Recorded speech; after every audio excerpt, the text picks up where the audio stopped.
After securing a Phase 1 agreement with China in January, temporarily cooling a heated trade dispute between the United States and one of the largest markets for its crops, farmers like Brian Duncan were optimistic. No matter if you liked how we got there or not, we were feeling that we were ready to move forward with some trade. And then obviously COVID hit in March. But even as the U.S. economy shut down in many parts of the country to prevent the spread of the virus, panic was initially hard to find on Scott Halpin's farm. Fortunately, we're just a family farm and it's just a few of us, so we don't have a great deal of exposure, but we still have to get up and feed these animals because they don't really care if we have COVID-19 or not. But the virus reached workers at several meat processing plants, curbing production that created a ripple effect through the U.S. food chain, leading to an oversupply of livestock and an undersupply of meat on store shelves. The markets have fallen off a cliff the last 2 weeks. Hogs on our farm, the prices dropped 50%. The market for soybeans, a key source of feed for livestock, also tanked along with prices for corn, which, when converted to ethanol, is used in gasoline. Demand for fuel plummeted when motorists stayed home to avoid the virus.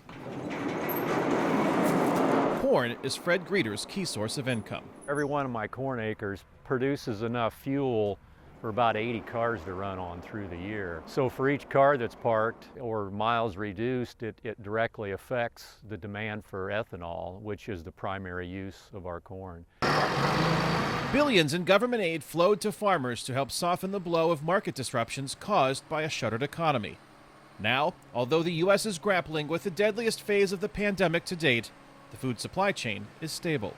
China is also buying more U.S. crops, fueling optimism and price increases for agricultural products. They've got huge needs, and they've exhausted supply in Brazil. I mean, Brazil's actually buying some grain from us now to carry them through till their harvest comes. With this year's harvest complete, U.S. farmers are looking at new uncertainty in 2021 as the incoming administration of President-elect Joe Biden tackles the pandemic, inherits a trade war, and installs new agency heads key to farm policy, such as the U.S. Department of Agriculture, or USDA. Former Iowa Governor Tom Vilsack, who held the post under President Barack Obama, is Biden's choice as well.